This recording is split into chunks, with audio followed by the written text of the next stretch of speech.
Hello ladies and gentlemen, and welcome back to the channel. And today I'm going to give my review of Bunkhouse Stampede 1988.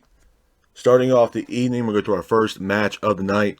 It is Nikita Koloff versus Bobby Eaton for the NWA Television Championship. Number one, I thought it was a good opening matchup for Bunkhouse Stampede. Back and forth matchup between both Koloff and Eaton. Koloff and Eaton both exchanged in the middle of the ring, but Nikita Koloff was keeping the pace of the match. Koloff lands a devastating clothesline on Bobby Eaton. Stan Lane is here. Stan Lane attacks Koloff, and the match ultimately ends in a time limit draw. A couple of things I'm going to say about this matchup. Number one, like I had stated, this was a good opening matchup for Bunkhouse Stampede. Obviously, Nikita Koloff was defending the NWA Television Championship. The only downside I would say about this match is that this match ended up ending in a time limit draw because, in my honest opinion, Nikita Koloff was underrated, as well as Bobby Eaton. Bobby Eaton was severely underrated throughout his entire wrestling career. Bobby Eaton is one hell of a wrestler. So, again, I wish we got a clear-cut finish and a winner in this matchup, but unfortunately the match ends up ending in a time limit draw.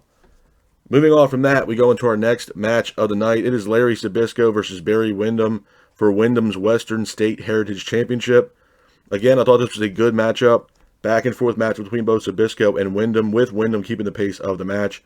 But Zbyszko ultimately hits Windham with a shoe, with the referee not seeing it, pins him for the 3, and your winner of the match, and at that time new Western State Heritage Champion, is Larry Zbyszko. Hats off to Larry Zbyszko for getting the win in that matchup. Moving on from that, we go into our next match of the night. It is Ric Flair defending the NWA World Heavyweight Championship against Road Warrior Hawk. I thought it was an okay matchup. Back and forth match between both Flair and Hawk, with Road Warrior Hawk keeping the pace of the match. Flair ends up hitting Hawk with a chair shot. Referee ends up seeing it. And your winner of the match by disqualification is Road Warrior Hawk. Hats off to Road Warrior Hawk for getting the win in this matchup. Moving on from that, we go into our next match of the night. It is a Bunkhouse Stampede match. Pretty much a steel cage match. The match itself is a very good matchup. Back and forth matchup with all competitors involved. Dusty Rhodes and the Barbarian were the last two in the ring. Dusty ends up knocking Barbarian off the cage, and your winner of the match is Dusty Rhodes. Hats off to Dusty Rhodes for getting the win in this matchup. A couple of things I'm going to say about this, man, quickly about Bunkhouse Stampede. Number one, the main event was the Bunkhouse Stampede match. It was a relatively good match. There was a lot of notable names in that matchup. Dusty Rhodes, Arn Anderson, Tully Blanchard, Lex Luger, Ivan Koloff, I believe, or not Ivan Koloff. One of the Koloffs were involved in that match. There's so many Koloffs. There was a lot of notable names in this matchup, but the one thing I'll take away from the Bunkhouse Stampede match is, like I said, it was a steel cage match, and Dusty Rhodes, it's pretty much undefeated in steel cage matchups, and I don't think a lot of people realize that. As far as the Bunkhouse Stampede, if I had to give it a rating from 1 out of 10, I'm going to give it a solid 5 at best, man. I don't think the Bunkhouse Stampede 1988 was, in my honest opinion, one of the greatest pay-per-views NWA, WCW put together, in my honest opinion. I feel like it was very lackadaisical. There was only 4 matches to this card, with the Bunkhouse Stampede being the main event. I honestly do believe Ric Flair defending the NWA World Heavyweight Championship against Road Warrior Hawk should have been the main event.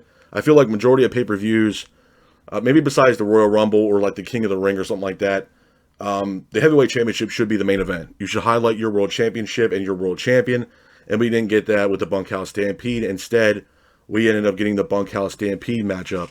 Another thing I'll say about this quickly too, man, there was a couple decent matchups on this card. Nikita Koloff versus Bobby Eaton for the NWA Television Championship match was very good.